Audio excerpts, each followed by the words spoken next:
కలెక్టరేట్లో కలెక్టర్లకి రైతాంగం తరపున వైఎస్ఆర్ కాంగ్రెస్ పార్టీ పెద్ద ఎత్తున వెళ్ళి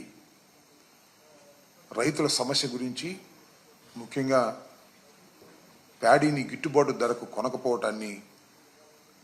ప్రశ్నిస్తూ గిట్టుబాటు ధర కొనే విధంగా డిమాండ్ చేస్తూ పెద్ద ఎత్తున ఇవ్వాలనుకున్నటువంటి విజ్ఞప్తులకు సంబంధించి కొన్ని జిల్లాల్లో ఎమ్మెల్సీ ఎన్నికల కోడ్ ఉన్నందువలన 11వ తారీఖు నుంచి దాన్ని 13వ తారీఖుకి పోస్ట్పోన్ చేయటం అయిందనే విషయాన్ని వైఎస్ఆర్సీపీ నాయకులు, కార్యకర్తలు, ప్రజలు, రైతాంగం గుర్తించాలని ఈ సందర్భంగా ప్రకటన రూపంలో తెలియపరుస్తూ ఉన్నాం. ఇకపోతే అసలు విషయానికి వస్తే, మన